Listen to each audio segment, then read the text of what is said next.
Hello, आप सभी कैसे हैं। आप सभी का मेरे यूट्यूब चैनल BHU एकेडमी में स्वागत है। आज हम लोग रेलवे एग्जाम से संबंधित जीके जीएस के महत्वपूर्ण प्रश्नों को देखेंगे। ये सभी प्रश्न होने वाले आगामी रेलवे एग्जाम के लिए बेहद ही महत्वपूर्ण होने वाले हैं। तो चलिए आइए एक एक करके शुरू करते हैं। दयानंद सरस्वती निम्न में से किस मिशन के संस्थापक थे? सही जवाब क्या होगा? तो दयानंद सरस्वती किस मिशन के संस्थापक थे? तो सही जवाब ऑप्शन सी होगा, आर्य समाज। दयानंद सरस्वती आर्य समाज के संस्थापक थे, यानी सही जवाब आपका ऑप्शन सी हो जाएगा। उस्ताद बिस्मिल्लाह खां नाम किससे जुड़ा है? इसका करेक्ट आंसर क्या होगा? तो उस्ताद बिस्मिल्लाह खान नाम जो है यह आपका शहनाई से जुड़ा है, यानी सही जवाब ऑप्शन डी होगा। उस्ताद बिस्मिल्लाह खां नाम जो है शहनाई से जुड़ा है। किस देश को दुनिया का कॉफ़ी का कटोरा कहा जाता है? करेक्ट आंसर क्या होगा? तो किस देश को दुनिया का कॉफ़ी का कटोरा कहा जाता है? तो सही जवाब ऑप्शन ए होगा, ब्राज़ील। ब्राज़ील देश को दुनिया का कॉफ़ी का कटोरा कहा जाता है, यानी सही जवाब ऑप्शन ए हो जाएगा। सीके नायडू ट्रॉफी किस खेल से संबंधित है? बेहद ही महत्वपूर्ण प्रश्न है। सीके नायडू ट्रॉफी जो है यह आपका क्रिकेट खेल से संबंधित है, यानी सही जवाब ऑप्शन बी हो जाएगा। सीके नायडू ट्रॉफी क्रिकेट खेल से संबंधित है। बांग्लादेश किस वर्ष तक पाकिस्तान का हिस्सा था? करेक्ट आंसर क्या होगा? तो बांग्लादेश जो है यह पाकिस्तान का हिस्सा 1971 तक था। बांग्लादेश जो वर्तमान है इसे पहले पूर्वी पाकिस्तान के नाम से जाना जाता था और यह पाकिस्तान का हिस्सा हुआ करता था। 1971 में बांग्लादेश पाकिस्तान से अलग हुआ, यानी सही जवाब ऑप्शन सी होगा। राज्यसभा सदस्य का कार्यकाल कितना होता है? करेक्ट आंसर क्या होगा? तो राज्यसभा सदस्य का कार्यकाल जो है यह 6 वर्ष का होता है, यानी सही जवाब ऑप्शन सी हो जाएगा। राज्यसभा सदस्य का कार्यकाल 6 वर्ष का होता है। अंतर्राष्ट्रीय अहिंसा दिवस कब मनाया जाता है? अगर आप लोगों को ये वीडियो पसंद आए तो एक लाइक ज़रूर कीजिएगा और अगर आप इस चैनल पर नए होंगे तो सब्सक्राइब भी कर लीजिएगा। अंतर्राष्ट्रीय अहिंसा दिवस कब मनाया जाता है? सही जवाब क्या होगा? तो ऑप्शन डी, 2 अक्टूबर को अंतर्राष्ट्रीय अहिंसा दिवस मनाया जाता है, यानी सही जवाब ऑप्शन डी होगा। धुआंधार जलप्रपात कहाँ स्थित है? करेक्ट आंसर क्या होगा?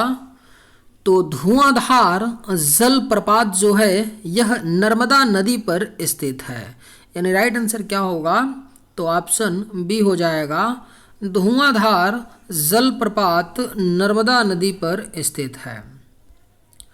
निम्नलिखित में से कौन सी पीटी उषा की आत्मकथा है? आपके ऑप्शंस हैं golden girl, sunny days, playing it my way, the race to my life. सही जवाब क्या होगा? तो निम्न में से कौन सी पीटी उषा की आत्मकथा है? तो सही जवाब ऑप्शन ए होगा, गोल्डन गर्ल। गोल्डन गर्ल जो है यह पीटी उषा की आत्मकथा है, यानी सही जवाब ऑप्शन ए हो जाएगा। निम्नलिखित में से कौन सा लोक नृत्य असम से संबंधित है? करेक्ट आंसर क्या होगा? तो निम्न में से कौन सा लोक नृत्य है जो असम से संबंधित है? तो सही जवाब ऑप्शन ए होगा, बिहू। बिहू जो लोक नृत्य है यह असम से संबंधित है, यानी राइट आंसर ऑप्शन ए हो जाएगा। कौन सा पर्वत भारत और नेपाल के मध्य स्थित है? करेक्ट आंसर क्या होगा? तो कौन सा पर्वत है जो भारत और नेपाल के मध्य स्थित है? तो सही जवाब ऑप्शन सी होगा, कंचनजंगा। कंचनजंगा जो पर्वत है यह आपका भारत और नेपाल के मध्य स्थित है, यानी सही जवाब ऑप्शन सी होगा। किस ग्रह को लाल ग्रह कहा जाता है? सही जवाब क्या होगा? तो किस ग्रह को लाल ग्रह कहा जाता है?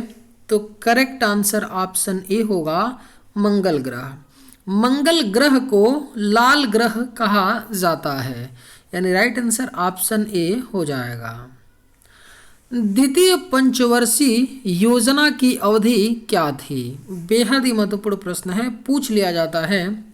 द्वितीय पंचवर्षीय योजना की जो अवधि थी वह 1956 से 1961 तक थी, यानी सही जवाब ऑप्शन डी हो जाएगा। द्वितीय पंचवर्षीय योजना की अवधि 1956 से 61 तक थी। निम्न में से कौन सा त्योहार ओडिशा में मनाया जाता है? करेक्ट आंसर क्या होगा?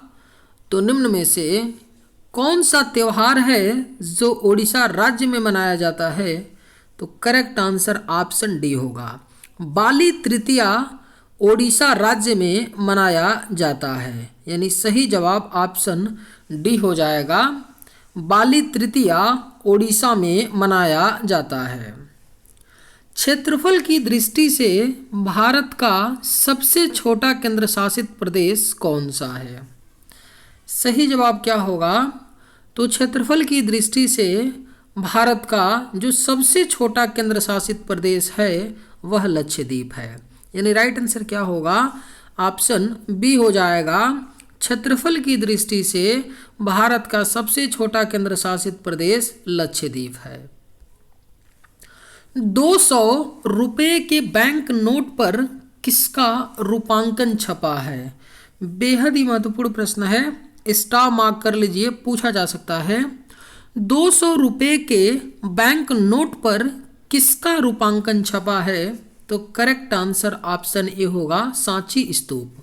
200 रुपये के बैंक नोट पर सांची स्तूप का चित्र छपा है, यानी सही जवाब ऑप्शन ए होगा। धावन सोडा का रासायनिक नाम क्या है? करेक्ट आंसर क्या होगा?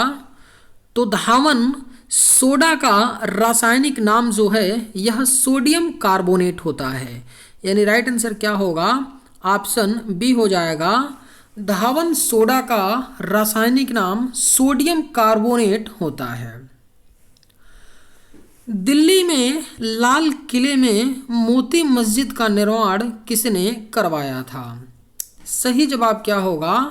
तो दिल्ली में लाल किले में मोती मस्जिद का निर्माण जो है यह मुगल शासक औरंगजेब ने करवाया था, यानी सही जवाब ऑप्शन डी हो जाएगा। दिल्ली के लाल किले में जो स्थित मोती मस्जिद है उसका निर्माण औरंगजेब ने करवाया था। चिनाब नदी का ऋग्वैदिक नाम क्या था? सही जवाब क्या होगा? तो चिनाब नदी का ऋग्वैदिक जो नाम था वह अस्किनी था, यानी सही जवाब ऑप्शन सी हो जाएगा। चिनाब नदी का ऋग्वैदिक नाम अस्किनी था। राष्ट्रीय सुरक्षा अकादमी कहाँ है? करेक्ट आंसर क्या होगा? तो राष्ट्रीय सुरक्षा अकादमी जो है यह आपका खड़गवासला में है, यानी राइट आंसर ऑप्शन डी हो जाएगा। राष्ट्रीय सुरक्षा अकादमी खड़गवासला में स्थित है।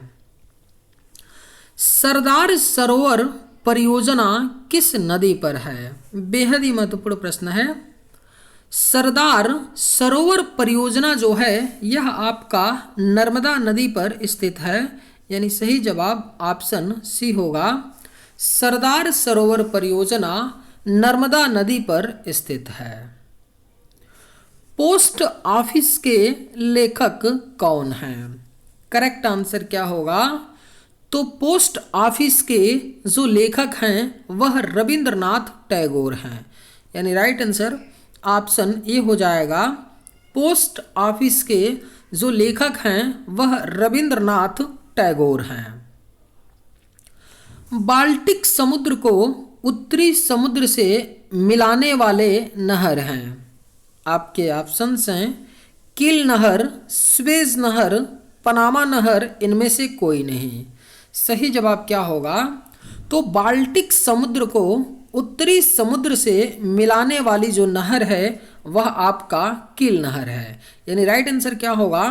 तो ऑप्शन ए हो जाएगा। बाल्टिक समुद्र को उत्तरी समुद्र से मिलाने वाली जो नहर है वह किल नहर है। श्रीनगर किस नदी के किनारे पर स्थित है? करेक्ट आंसर क्या होगा? तो श्रीनगर जो है यह आपका झेलम नदी के किनारे स्थित है। यानी राइट आंसर ऑप्शन बी हो जाएगा। श्रीनगर झेलम नदी के किनारे स्थित है। सोमपैंस कहाँ के आदिवासी लोग हैं? करेक्ट आंसर क्या होगा? तो सोमपैंस जो हैं यह आपके निकोबार के आदिवासी लोग हैं। यानी राइट आंसर ऑप्शन बी हो जाएगा। सोमपैंस निकोबार के आदिवासी लोग हैं। देश में प्रथम विद्युत रेलवे कब चलाई गई थी? बेहद ही महत्वपूर्ण प्रश्न है।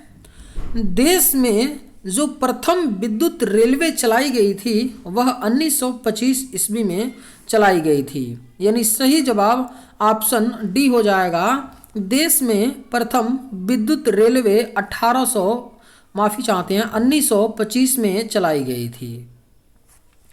मनुष्य के शरीर में लगभग कितना लीटर रक्त होता है? अगर आप लोगों को ये वीडियो पसंद आए तो एक लाइक ज़रूर कीजिएगा और अगर आप इस चैनल पर नए होंगे तो सब्सक्राइब भी कर लीजिएगा। मनुष्य के शरीर में लगभग कितना लीटर रक्त होता है? सही जवाब क्या होगा? तो ऑप्शन डी 5 से 6 लीटर होता है मनुष्य के शरीर में लगभग रक्त यानी खून। और कई दफ़ा एक क्वेश्चन ये भी पूछा जाता है कि मनुष्य के शरीर के भार का लगभग कितने प्रतिशत रक्त होता है? तो अगर परसेंटेज में पूछ दे तो 7% होता है। यानी व्यक्ति के वेट का 7% क्या होता है? ब्लड होता है। अगर कोई इंसान 100 kg का है ना, तो उसके शरीर में इसका 7% यानी 7 लीटर क्या होगा? रक्त यानी ब्लड होगा। महावीर एवं बौद्ध बुद्ध दोनों ने किसके शासन काल में उपदेश दिया? करेक्ट आंसर क्या होगा? तो महावीर एवं बुद्ध दोनों ने बिंबिसार के शासन काल में उपदेश दिया था। यानी सही जवाब ऑप्शन सी हो जाएगा। जहांगीर महल कहाँ स्थित है? करेक्ट आंसर क्या होगा? तो जहांगीर जो महल है यह आपका आगरा के किला में है। राइट आंसर क्या होगा? तो ऑप्शन डी हो जाएगा। जहांगीर महल आगरा के किला में स्थित है। सारनाथ में बुद्ध का प्रथम प्रवचन क्या कहलाता है? बेहद ही महत्वपूर्ण प्रश्न है। स्टार मार्क कर लीजिए, पूछा जा सकता है। कई बार एक क्वेश्चन पूछा गया है कि सारनाथ में बुद्ध का जो प्रथम प्रवचन है वह धर्म चक्र प्रवर्तन कहलाता है। यानी सही जवाब ऑप्शन डी हो जाएगा। सारनाथ में जो बुद्ध ने अपना पहला प्रवचन दिया था वह धर्म चक्र प्रवर्तन कहलाता है। हिंदू विधि पर एक पुस्तक मिताक्षरा किसने लिखी है? करेक्ट आंसर क्या होगा? तो हिंदू विधि पर एक पुस्तक मिताक्षरा को विज्ञानेश्वर ने लिखी है। यानी राइट आंसर क्या होगा? तो ऑप्शन सी हो जाएगा। हिंदू विधि पर एक पुस्तक मिताक्षरा विज्ञानेश्वर ने लिखी है। बंगाल का प्राचीन नाम क्या था? आपके ऑप्शंस हैं गौड़, वस्ता, वल्लभी, कामरूप। सही जवाब क्या होगा? तो बंगाल का प्राचीन नाम जो था यह गौड़ था, यानी सही जवाब ऑप्शन ए हो जाएगा, बंगाल का प्राचीन नाम गौड़ था। कलकत्ता एवं आगरा के मध्य टेलीग्राफ लाइन कब खोली गई? करेक्ट आंसर क्या होगा? तो कलकत्ता एवं आगरा के मध्य जो है यह टेलीग्राफ लाइन जो है यह 1852 में खोली गई, यानी सही जवाब ऑप्शन ए हो जाएगा, कलकत्ता एवं आगरा के मध्य टेलीग्राफ लाइन 1852 में खोली गई। रक्त का पीएच मान कितना होता है? सही जवाब क्या होगा? तो रक्त का जो पीएच मान होता है वह 7.4 होता है, यानी सही जवाब ऑप्शन सी होगा, रक्त का पीएच मान 7.4 होता है। जनसंख्या का अध्ययन क्या कहलाता है? बेहद ही महत्वपूर्ण प्रश्न है। जनसंख्या का अध्ययन जो है यह डेमोग्राफी कहलाता है, यानी राइट आंसर ऑप्शन ए हो जाएगा, जनसंख्या का अध्ययन डेमोग्राफी कहलाता है। स्टील प्लांट कर्नाटक में कहाँ स्थित है? सही जवाब क्या होगा? तो स्टील प्लांट जो है कर्नाटक में भद्रावती में स्थित है, यानी राइट आंसर ऑप्शन डी होगा, स्टील प्लांट कर्नाटक में भद्रावती में स्थित है। ब्लैक पैगोडा निम्न में से किस स्थान में अवस्थित है? सही जवाब क्या होगा? तो ब्लैक पैगोडा जो है यह आपका कोणार्क में अवस्थित है, यानी राइट आंसर ऑप्शन सी हो जाएगा। किस नगर को भारत का सिलिकॉन वैली कहा जाता है? बेहद ही महत्वपूर्ण प्रश्न है। किस नगर को भारत का सिलिकॉन वैली कहा जाता है? तो राइट आंसर ऑप्शन सी होगा, बेंगलुरु। बेंगलुरु को भारत का सिलिकॉन वैली कहा जाता है। कौन सा नगर संतरे के लिए मशहूर है? करेक्ट आंसर क्या होगा? तो कौन सा नगर है जो संतरे के लिए मशहूर है? तो सही जवाब ऑप्शन बी होगा, नागपुर। नागपुर जो शहर है यह संतरे के लिए मशहूर है। जामा मस्जिद का निर्माण किसने किया था? सही जवाब क्या होगा? तो जामा मस्जिद का जो निर्माण है यह शाहजहां ने किया था, यानी राइट आंसर ऑप्शन ए हो जाएगा। चलिए आज के वीडियो में बस इतना ही। अगर आप लोगों को ये वीडियो पसंद आए तो एक लाइक ज़रूर कीजिएगा। थैंक्स।